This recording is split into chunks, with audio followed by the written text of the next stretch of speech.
Louange à ton nom, Seigneur, louange à ton nom, Seigneur, car ton nom est grand et digne d'être loué. Bonjour frères et sœurs, merci de nous retrouver ce soir. Je voudrais avant toute chose vous souhaiter mes meilleurs vœux pour l'année 2021. Je souhaite que cette année vous apporte une meilleure santé, des meilleures dispositions pour s'approcher du Seigneur. Et après cela, j'ai un sujet que j'ai préparé pour vous parler ce soir, c'est au sujet de l'amour. Je voudrais que vous et moi, qu'on regarde un petit peu, qu'est-ce que c'est que l'amour? Il y a l'amour des hommes, il y a l'amour de Dieu. Et nous, c'est sûr que dans tous ces amours, on mélange un peu l'un, un peu l'autre, et on prend tout pour de l'amour. Et ce soir, avec vous, je voudrais qu'ensemble, on examine qu'est-ce que c'est que l'amour. Alors, je vais commencer par dire que on nous a appris que pour montrer qu'on aime les gens, on peut être gentil avec eux, on peut leur donner des choses, on peut discuter avec eux, on peut faire plein de choses avec eux. Ça, c'est l'amour. Maintenant, je vais essayer aussi de vous parler de l'amour des hommes. Après cet amour des hommes, je vais en même temps vous parler de l'amour de Dieu. Parce que l'amour des hommes et l'amour de Dieu, ce n'est pas du tout la même chose. Il y a des différences. On va les voir tous ensemble. Et par la suite, j'ai préparé certaines petites choses pour justement expliquer l'amour de Dieu. Qu'est-ce que j'entends par l'amour de Dieu?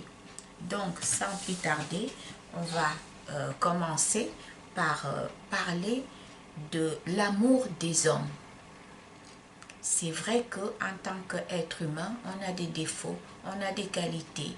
Et c'est très très compliqué de parler de l'amour dans nos faiblesses, dans nos forces, parce qu'on a une vision que les autres n'ont pas, la plupart du temps. Chacun a sa vision des choses. Maintenant, pour qu'on essaye de trouver un terrain d'entente, chacun va essayer de sortir de sa vision des choses pour essayer de s'approcher de la vision de l'autre et aussi de celle de Dieu. Alors, je commence par l'amour des hommes.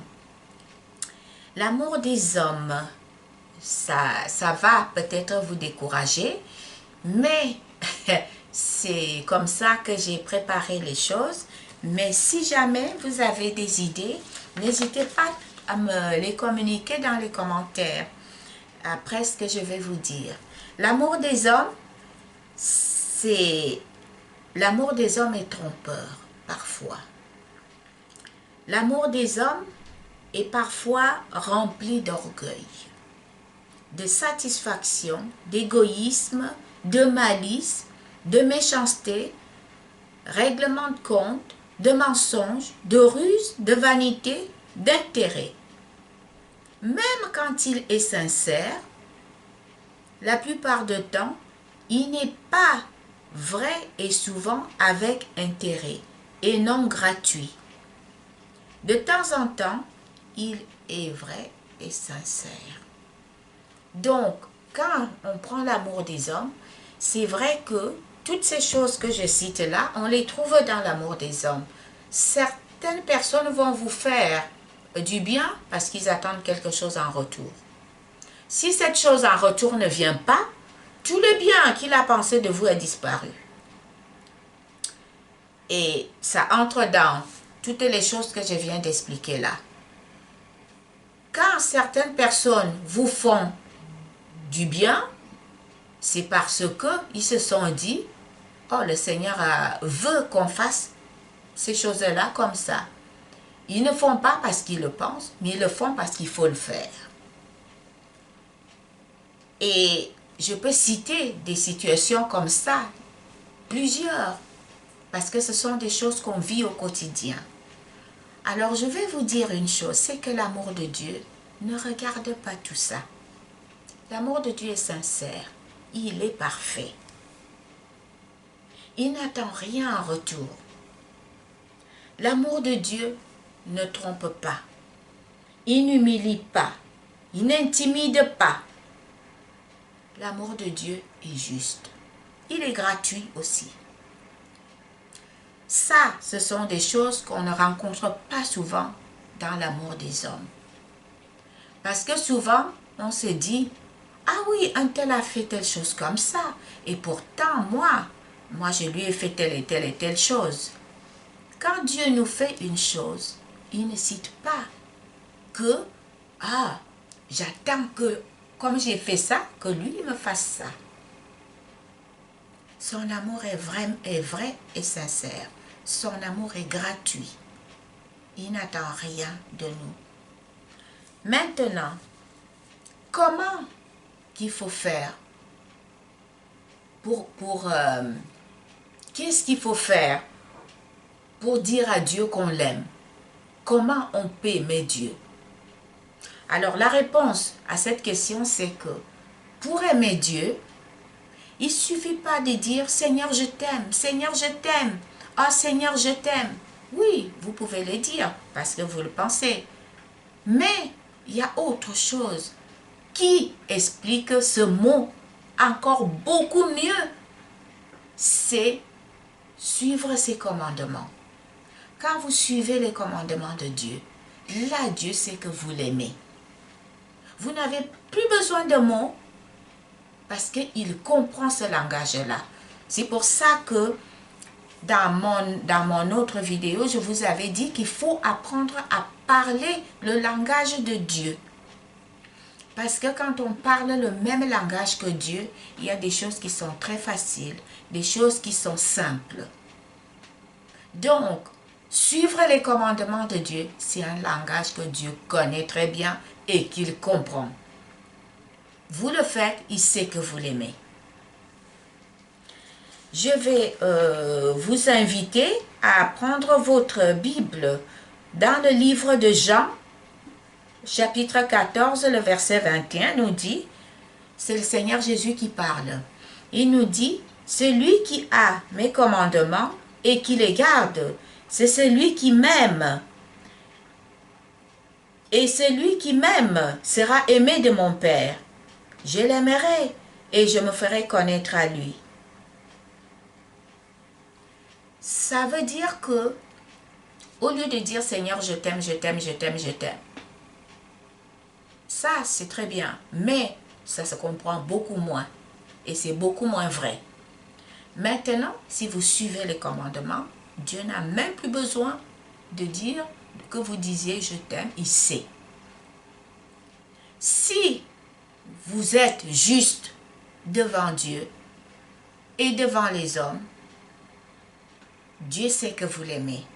Parce que quand on pratique la justice, on aime Dieu.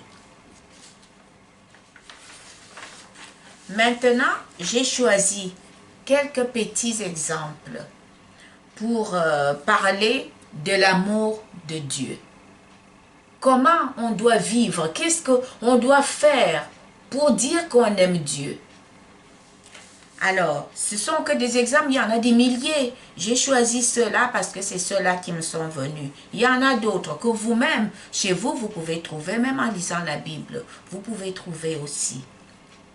Alors, le premier exemple, c'est que l'amour de Dieu n'est pas forcément donner ce qu'on a en trop ou ce qu'on ne veut plus. Voyez, parce qu'on nous a toujours appris que l'amour de Dieu, il faut donner aux gens.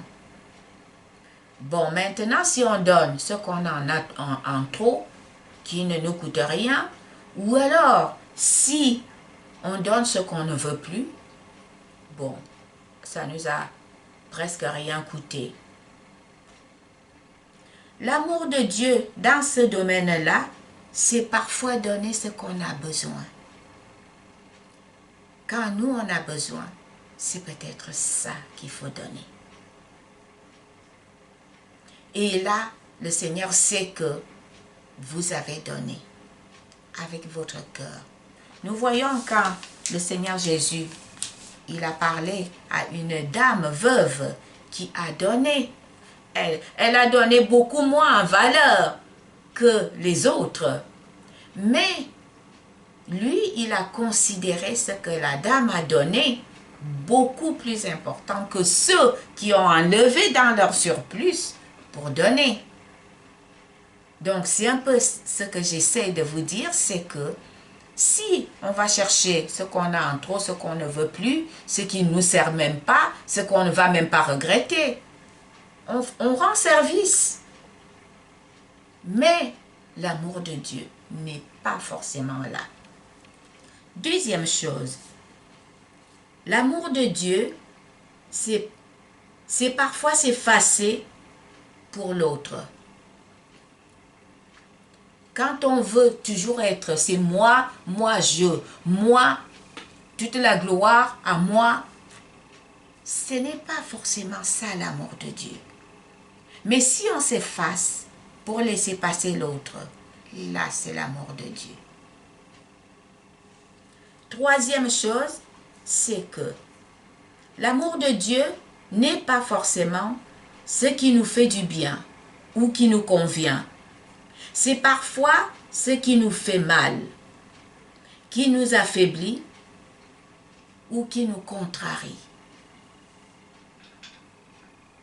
Parce qu'on a toujours besoin d'être à l'aise pour faire certaines choses.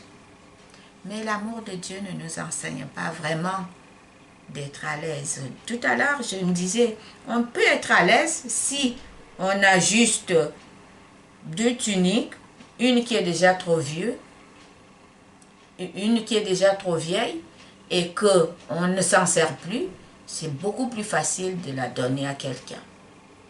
Mais celle qu'on s'en sert, si on la donne, là, ça va nous faire quelque chose.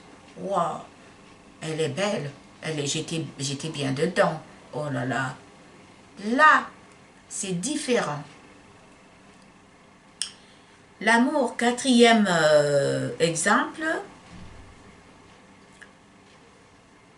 L'amour de Dieu, c'est parfois dire certaines vérités. Et on sait que dire certaines vérités n'est pas chose facile, ni aisée.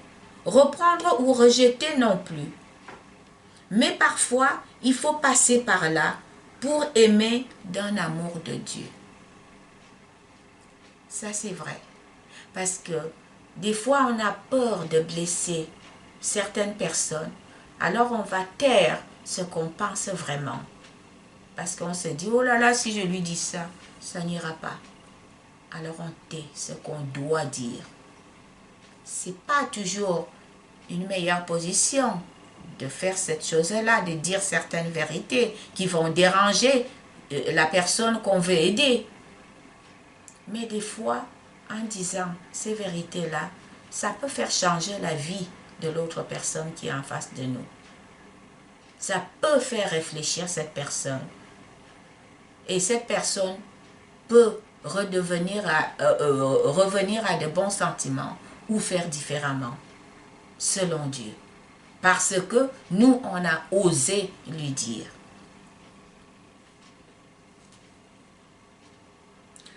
Maintenant, on est sur le 6e point. C'est-à-dire, l'amour de Dieu n'est pas toujours faire plaisir. C'est parfois déplaire. Ça arrive. Parce que ce que je viens de dire, c'est que quand on dit certaines vérités, on va déplaire à la personne qu'on dit. Si c'est très dur pour la personne. Et à ce moment-là, si la personne est intelligente, vous allez voir que vous ferez un ami ou une amie.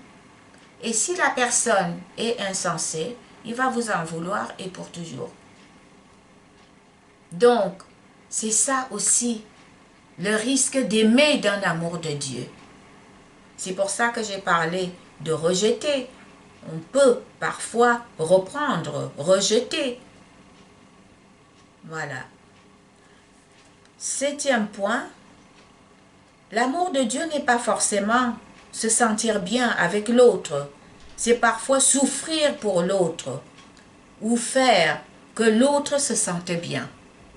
C'est pas toujours évident parce que on pense que le fait d'être d'accord avec quelqu'un, ça veut dire qu'on l'aime. Si cette personne est en erreur, si vous êtes d'accord avec cette personne, vous ne l'aimez pas et vous ne l'aidez pas. C'est là où c'est difficile. L'amour de Dieu est difficile dans ce domaine-là. 8e point, l'amour de Dieu n'est pas toujours être à la hauteur pour aider ou faire des choses. C'est parfois manquer de tout pour secourir les autres. On attend toujours être à la hauteur pour bien faire. On attend toujours arriver à tel point pour pouvoir.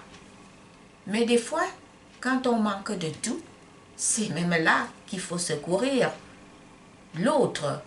Parce que le sentiment que lui, il a, vous le connaissez. 9e point. Il ne faut pas attendre chanter juste pour chanter pour le Seigneur. Hein? Si vous vous dites, oh, tant que je chante faux, je ne chanterai pas pour le Seigneur. Vous avez tort. Parce que si, même au bout de temps d'entraînement, vous n'arrivez jamais à chanter juste, vous ne chanterez jamais pour le Seigneur. Et c'est dommage.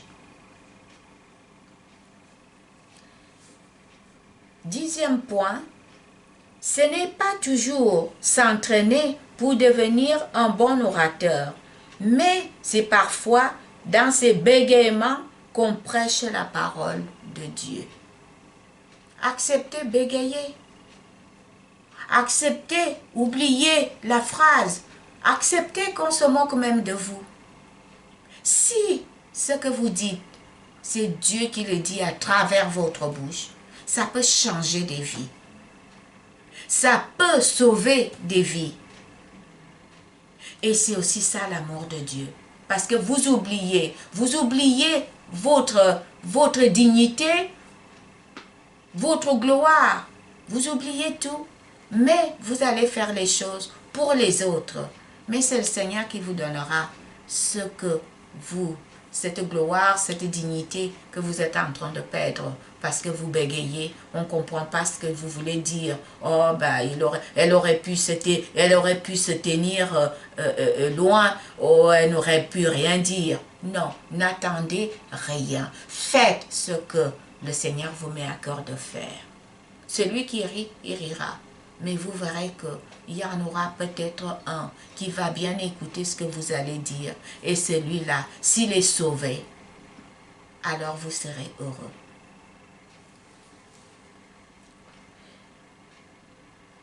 Le 11e point, l'amour de Dieu n'est pas forcément compter sur ses diplômes pour l'expliquer.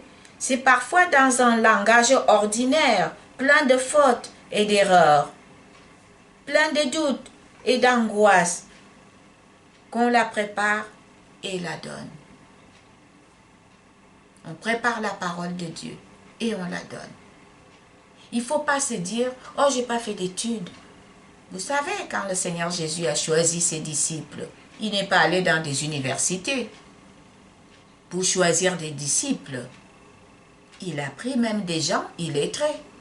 Et ces gens ont prêché la parole de Dieu avec la puissance de Dieu. Parce que quand nous, on parle de Dieu, c'est Dieu qui parle à travers nous. C'est sa puissance. C'est pas la nôtre. Donc, si on n'a pas fait des études, ce n'est pas un problème. Dites ce que Dieu vous met à cœur de dire. Et Dieu vous récompensera. Vous n'avez pas besoin de diplôme. Vous n'avez besoin de rien que du Saint-Esprit, que de la puissance de Dieu, que de l'amour de Dieu. Et c'est tout. Et vous êtes équipés pour évangéliser, pour exhorter, pour enseigner. 12e point, l'amour de Dieu n'est pas forcément être rempli d'assurance, c'est souvent dans le doute qu'on trouve la force pour rassurer les autres. Quand vous doutez vous-même, ce n'est pas vous qui faites les choses, c'est Dieu qui les fait à travers vous. Vous douterez toujours. Regardez quand l'apôtre Paul dit que je suis venu devant vous avec faiblesse et des tremblements pour vous prêcher la parole de Dieu. Il dit que ce n'était pas avec des discours persuasifs, parce que c'est Dieu qui parlait à travers lui. Et c'est Dieu qui a convaincu les gens qui l'écoutaient. Alors pensez à cela. Quand vous verrez que vous avez peur, dites-vous que c'est Dieu qui parle à travers moi. 13e point, il ne faut pas attendre que tout aille bien pour nous,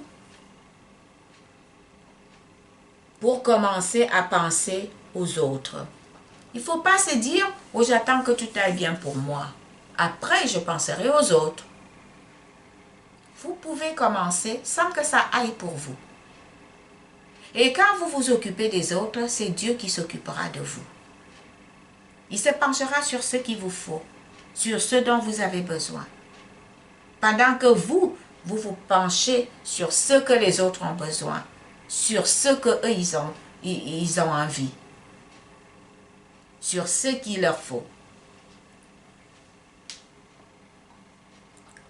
14e point, c'est quand on a faim qu'il faut donner à manger aux autres. Parce qu'on connaît la sensation de faim. On sait ce que ressent l'autre. C'est quand vous avez faim et que vous n'avez pas encore mangé, ou peut-être que vous n'avez même rien à manger. C'est là, quand quelque chose vous tombe sous la main, c'est là qu'il faut penser à celui qui est en face de vous, qui est exactement comme vous, le ventre vide, la sensation de faim. C'est ça l'amour de Dieu.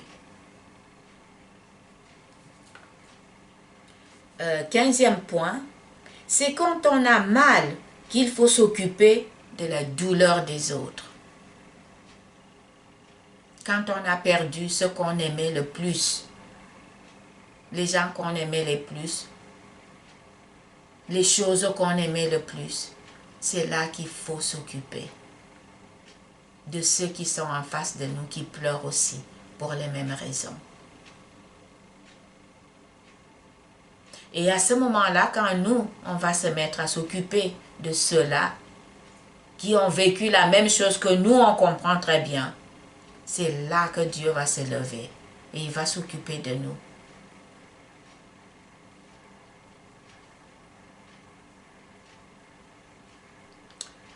Euh, 16e point, il ne faut pas prier pour que les autres aient comme moi, mais plutôt qu'ils aient plus que moi. Parce que quand on prie, c'est vrai que on voudrait que les autres, quand on dit « Ah Seigneur, donne-lui la même chose que tu m'as donné », on pense déjà que c'est déjà trop. Il ne faut pas qu'il ait autant que moi. Mais c'est encore mieux si on prie pour que le Seigneur lui donne encore plus que nous. Et à ce moment-là, des fois, on peut demander que le Seigneur donne à l'autre plus que nous. Et le Seigneur va même nous donner encore plus. Mais ce n'est pas pour cette raison-là qu'on fait cette prière-là. Ça veut tout simplement dire qu'au lieu d'être jaloux de ce que l'autre a, il faut juste se dire, Seigneur, merci pour le peu que tu me donnes. Parce que si Dieu t'a donné une seule chose, et qu'il a donné 100 choses à ton voisin, ça veut tout simplement dire que il sait que tu n'as pas besoin de 100 choses, tu as juste besoin d'une chose. Et ton voisin en a, mais ne sois pas jaloux. Ne sois pas jaloux. Lui, il a besoin de 100. Donc, la moralité que je veux apporter par cette lecture, c'est que il faut que nous, on comprenne que l'amour de Dieu n'est pas l'amour des hommes. L'amour de Dieu n'est pas défini par rapport aux critères des hommes. Tu me donnes, je te donne. C'est pas comme ça. Quand Dieu nous donne, il n'attend rien de nous. Il nous donne parce qu'il est bon, parce qu'il est merveilleux, parce qu'il sait qu'on en a besoin et parce qu'il nous aime. Et c'est pour ça qu'il donne. Il n'attend pas que, comme il nous a donné ça, nous aussi on doit. Non. Alors, j'ai gardé une petite écriture. Regardons un tout petit peu ce que la Bible nous dit à propos de l'amour de Dieu. 1 Corinthiens 13, du verset 4 au verset 7. 1 Corinthiens 13, du verset 4 au verset 7 qui dit « L'amour est patient, il est plein de bonté. L'amour n'est point envieux. L'amour ne se vante point. Il ne s'enfle point d'orgueil. Il ne fait rien de malhonnête. Il ne cherche point son intérêt. Il ne s'irrite point. Il ne soupçonne point le mal. Il ne se réjouit point de l'injustice, mais il se réjouit de la vérité. Il excuse tout. Il croit tout. Il espère tout. Il supporte tout. » Voilà ce que c'est que l'amour de Dieu. Je vous remercie ce soir, mes frères et sœurs, et à bientôt. Louange à ton nom.